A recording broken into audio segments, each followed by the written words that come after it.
OCTAX meeting for February to order. Um, This is going to be a one-trick pony meeting. I missed the first meeting just to see if anybody missed me. What I'd like to do is kind of lay out where we are and where we hope to go with this committee during the coming year. So it shouldn't take long. When I get done, we have no actual business on the agenda. So when I get done, I will open it up for some questions and see if we can get them answered. I'll give you a very brief history of occupancy tax. It started in 2004 and it's still going. If you want to know what's going on with OCTAX, everything is in here. This is the book. I have read it. It's not all that exciting. If you want to browse through this for any particular interest, for any question you have in OCTAX, this is the source. We have a copy of this book in the Secretary's office. Any of you are welcome to come and go through it. I'll tell you about 80% of it are resolutions for the spending of the money, be it a contract, an event, or whatever. So most, probably more than that, probably 90% of it is just resolutions to how the money was spent. A few of the things do relate to the guidelines for spending, but it's there.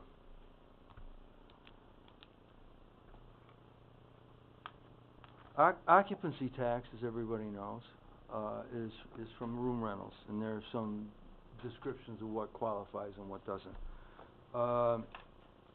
Once it's collected, it's spent in three ways. By law, it's spent on events, and it's spent on promotions. Sometimes the two of those are intermingled. And we spend a pittance for Mike to keep track of the money. It used to be 10%, but Mike has reduced it to 3, right? Well, the local law was amended, yeah, when I came in. We weren't collecting anything of the 10%, so we decided to move it back to 3% and actually have some money collected for the administration of it, a realistic figure. That right. amounts to, just to let you know, it's right around 124,000 this year. 124,000. There is some modest amount of effort on the treasurer's part with the occupancy tax. He is obligated to make sure those people who are in Warren County that should be paying the OCTAX are paying it. So there's some effort there, and he also takes care of the monies and assures us that he has enough money to get through the doldrums when we aren't receiving enough OCTAX. That's what some of those funds are all about. He needs a certain amount of money to get us over those low points. This year, I'm hoping to do several things. One of the first things I would like to do is set up an advisory committee. It'd be separate and distinct from this committee. My knee-jerk reaction and proposal is that we have the following supervisors on this committee, and there are 4 supervisors and 1 other elected official. My thought is that between Supervisor Conover and myself, we collect 80% of the OCTAX money. Now that includes the village.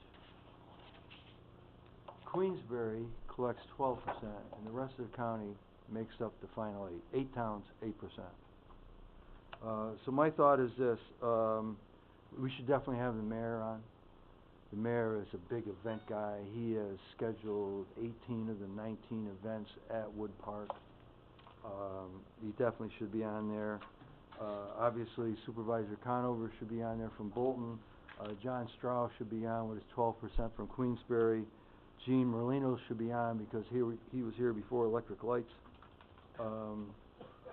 Then what I would like to do is, open it up for an additional 8 members Three. from the business community. 3 more from the community then, right? 3 more to make 8? Not No, to no. speak out of turn, I'm 8 sorry. more. Wow. 8 more additional to the 5. Yep, with the 5, we'll make it 13. It'd be 13 members. You're the guy who wanted these committees last now, what, Well, okay? No. I agree with you. I'd have 3 on it if I could, but I think business people are drawing quarter me. Just wanna make sure it's the same Dennis Dickinson up here. Well, see, you guys, you put everything in the same cubbyhole. You gotta expand your. All right. Yeah. So what I'd like to do, and this is just my thought, you guys in the business community, I don't know how you're gonna do this, but you guys in the business community, need to decide how you're gonna break this up. Obviously, you're collecting the tax from the hoteliers. You should have at least 4 members of the hoteliers. And I think, seriously, I've dealt with all of you for a long time. I think seriously you can find 4 hoteliers that are gonna represent the hoteliers. And if you don't put Kathy on there, I'll never hear the end of it. Then I just throw out some ideas. I think you should have somebody from the amusements. That's pretty obvious. I think there should be a business person from the northern district, Johnsburg, Hague, Horicon, someplace there. You got to find somebody in there that's interested in OCTAX and has a good business mind. And then finally, I think you should have 2 members from the chambers. And how you're gonna figure that out, I don't know.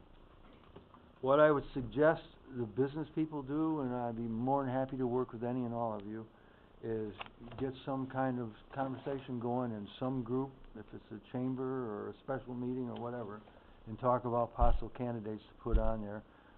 Submit it to me and we'll hash it out. Yes, Frank. We're, Frank Dietrich, the Warren County Lodging Association, we're happy to take the lead on that, working with yourself, if that's all right. Sure. Yep, as long as we can get there. So, anybody in the public, where the hell's Don when we need him? Anybody in the public that's interested at all, they can either contact me directly or their chamber or one of the business organizations if you want to be considered. Basically, what I'm hoping we can do with this committee is look at occupancy tax. Where are we? Where we're going to go with it? How do you feel about where we're spending it, and how should it be done? And those ideas, once we have some kind of commitment, we'll bring back to this committee and give us some guidance on what you guys are expecting us to do.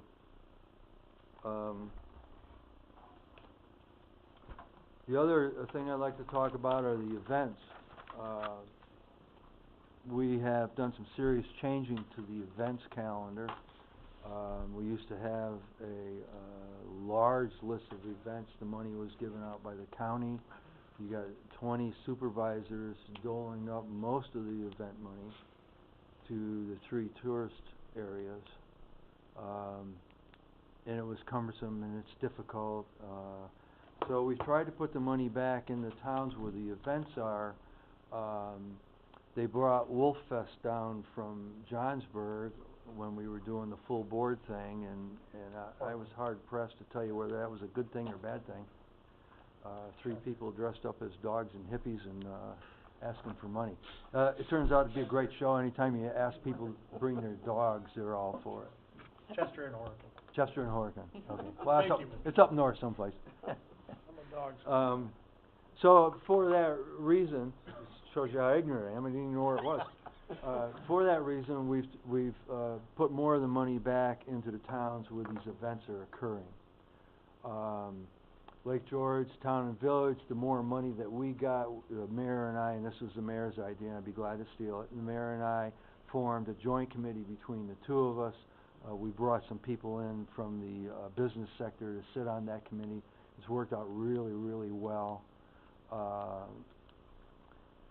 The other thing I think we need to think about is we have a certain events, and you all know what they are: Americade, car show, balloon festival, garage sale.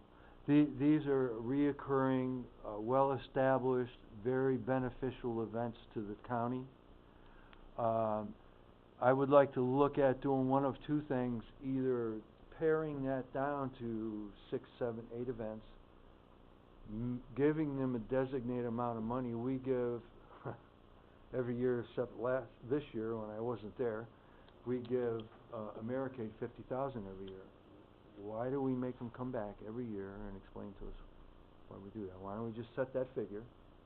We have every year we can, if somebody feels there's been a change with Americade, we can bring it back and discuss it. But otherwise, let's put it there, let them rely on having that money and do what they need to do. The Americade event is a year-round process. They have 6 employees, full-time employees. They do a couple other events, but that's a year-round process. They work on that all year. So it'd be nice for them to know that every year they're going to get this amount of money. So that's a thought. We could do that with some of those. The other things we could do is we could take those events and put them in the town that they're in and send that money that we normally put with them to that town and let them do it. So these are some things I'd like to look at, and some of the things we will be discussing in both committees. The other thing that I'd like to talk about briefly is the Civic Center. We have a contract with the Civic Center. We gave them $750,000 of occupancy tax. They had 3 years to spend it. This is their last year. I have reached out to Ed Moore and Jeff Mead and asked them to sit down with me, and basically what I want to know is, you guys are doing a great job. You've made some great progress. They've turned this thing around. They've gotten the concessions back. They've bolstered their entertainment venue. They're making some money. Tell me where you are, and tell me where you think this is going to level out for some long-term commitment from the county, if that's what you're going to look for. And I truly believe they're going to be looking for that. I do not believe that the Glens Falls Civic Center could be a standalone venture. I don't believe that. If they are, they'll be the first one in the United States. So they will be coming back, but I want to know where they think they're coming back at. One of the issues we have with the events is we had $180,000 for our joint OCTAX, Town and Village Lake George. We had $389,000 worth of requests. So hypothetically, let's say we go through those, and those are all good requests. Some of them are tried and true. Some of them are really great ideas. So we don't have enough money. So they come and they ask for $25,000. We offer to pay them $18,000. We set that aside. We contact them. We give them $18,000. They call you back and say, you know what? That application I gave you is a factual application, not alternate facts, real facts. I need $25,000, and if I don't have the $25,000, I can't do that event. Well, that's something we need to know, because in the particular case I'm talking about, I would have gone the extra mile for that event because I really felt it was a great new event. It met some of the serious criteria. It was going to bring some people here, and it was in the shoulder seasons. So we need to look at those things. And that's what I'm talking about with the Civic Center. I want to know what they think they're going to need to keep going. It is a county-wide asset. It benefits the city of Glens Falls tremendously. It's a nice venue for the rest of us, especially in the dead of winter. Have some place to go and have some entertainment and see some friends. So I'm going to be talking to them. That conversation will obviously come back to this committee. Now, it went down to 2 3/4 days of absolutely boring meetings at the New York State Conference of Association of Counties. I did go to one of the events I went to. There was a lot of camaraderie there, and I'm on Intercounty, and I got to see a lot of people that I know that are politicians. We had a lot of interesting conversations outside of the venues. They had a lot of vendors there that had a lot of interesting information. So I say that in jest. They had some good events. The point of all that is that I went to a presentation made by Airbnb. So I went in. It was a small group, but it was very. Come on in, John. We just finished bashing you, so you missed the worst part. So they made a presentation. They are in New York State. They are trying to sign up 62 counties in New York State to sign a contract with Airbnb. They have 8 signed on, they have 1 in the works, and they have us. I have contacted them.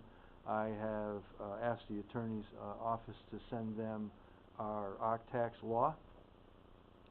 And basically what they have to offer is that they'll set up shop in Warren County with this contract. And what they do is they will register Warren County, not necessarily bed and breakfasts, but Warren County establishments that want to rent out rooms. And they'll have a list.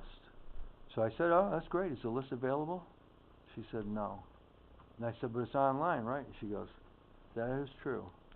So we'll have a list of the people that have signed up for Airbnb. That'll help us pick up a few of the stragglers who aren't cooperating. They're not very many. But what it will do, they collect the occupancy tax from, let's say you got 48 people on your list. Every time they rent any of those 48 units, they collect OCTAX. And at certain periods designated in the contract, they write a check to Mike. So I started the ball rolling. They are willing to come up and make a presentation here in Warren County. They have a office in Glens Falls. They're based in San Francisco. And they have an office here in New York City, and I have all the contact information. They're more than willing to come up. It might be worth our while to have a similar event where all the business people are invited as well. But it's out there, and as soon as I get it firmed up a little bit, we'll let everybody know. That's it. Matt, quick on the draw. I just want to say, also along with the occupancy tax, is the more people you get online with this, is the sales tax portion that they're not paying, whatever their portion is. So there is. It will. It might help Mike a little bit to find people that aren't. I mean, if obviously you're renting a room out, we get OCTAX from him. He can look on his list and go, huh, didn't get any sales tax from him, and he can chase them down. Tompkins County, they saw an increase of about 56,000, and they don't have very few. They've got very few places to stay. So. Well, No, in occupancy tax. OCTAX. I jumped in the conversation several times. They weren't paying much attention, and then I finally got up and said, look, you know, we got $4.2 million last year in OCTAX, and now I have their attention. It was very interesting, the 8 counties that they have. Several of them were represented there. Mike? Yeah, just on the Airbnb thing, we've already had an opinion rendered from the county attorney's office that we can collect from them. So I'm assuming that we're all set. So I would say, Dennis, just give me their contact, and we'll start it right now. Yeah, what they're going to do, Mike, is they're going to look at our law, and they're going to draft up this agreement and send it to us based on our law, because they're all different. All the OCTAX laws are different. So yeah, no, we're in. They're coming up, but I think it'd be great if they could come up and we could quiz them a little bit. Anybody else? Anything else? Joanne? Joe? You wouldn't happen to have that Airbnb thing that you gave me last week? I thought I had. I'm looking through all my paperwork here. Yeah, I have it, it's back in the office. It was 2015 total of Airbnb in Warren County. Oh, really? And it was, don't hold me to it, about 8,000. 850,000, and you multiply by the sales tax. Between sales tax and bed tax, I came up with about 89,000. Sorry, Gene, I did have a Oh, copy. there it is, right here. They said generally when they come in an area and have an official contract with that county that they increase the occupancy tax 10%. Well, here it is right here. This is 2015, because they haven't closed out on 16 yet. 860,000, 60K, I guess that's thousand in earnings that Airbnb made out of Warren County. And that represented 6,700 people that rented room nights, excuse me, at an average of $220 a room night. So you multiply that out, just take the 860,000, multiply by 7 and 4, or 11. You know, Context would be about 40. it adds up a lot. But this is for 2015 from Airbnb. They sent it to our tourism. Yep. We're waiting for 2016, which I anticipate more than that. Great. We Tyler? do that, I'm sorry if we do, but with comeaway.com and VRBO and those places as well? No, that's the problem. You're doing one at a time. Too many of But hopefully if we get one on, we could. This is a biggie, though.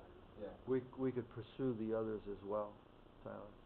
You're going down in the numbers. I mean, it's definitely a good thing to do, but you're not talking about a real lot of money, but you are, and it's got some conversation started. I know we're in the town, we've had an issue with people renting out, and we're trying to get a handle on that. We're talking about increasing the rental time to pick up these people, because they're buying homes, and Bolton's got to be same boat. They come up and buy a multi-million-dollar home. They stay 2 weeks and rent it out, and we're not getting them.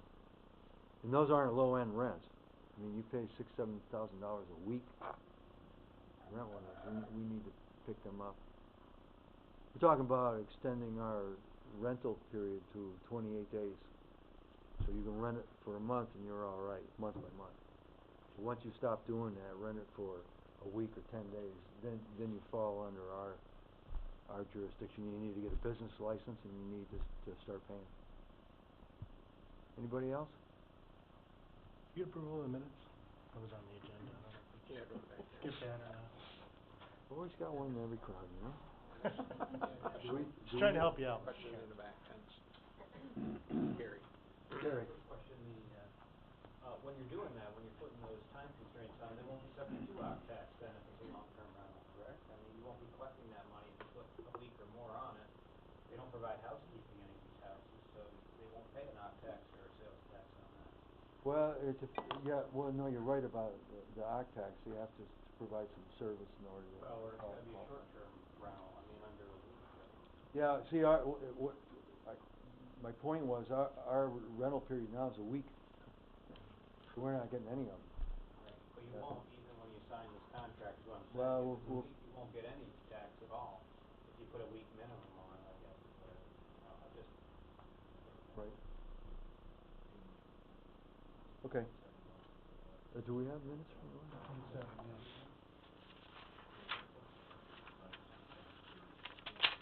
Okay, yeah, Gary, this is, on that Airbnb, it's an average of 2.7 nights. Right, yeah, no, I understand, but I think what Dennis was saying is he's putting a restriction on, you can't just rent it for 2.7 nights in Lake George Village, you're saying. That's illegal, you gotta rent for at least a week or more, is what you're trying to enact, is that what I'm understanding? You were just making reference to your law. Yeah, no, I'm talking about our law in town, and what our law says in town is that, if you rent, it says 7 or 8 days. So basically you're telling you can rent for a week, and we don't care, you're. Right, but you're not are you allowing short-term rentals in Lake George then? Will you allow them? Those you can collect tax on, but if you're only allowing the week-long rentals and more, you won't be able to collect it if you want to. You gotta find them.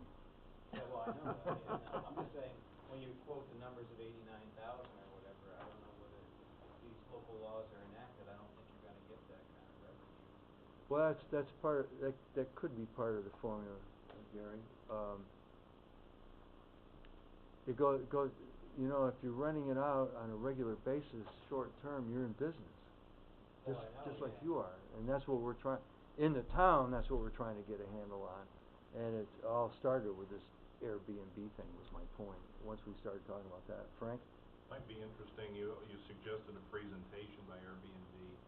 Ask them to come in specifically to talk about the demographics as they see them in Warren County. And then you would get that split if it's a shorter term stay and then therefore applicable to octech spending, or is it more of a week, 2 week kind of stay, which would have different considerations.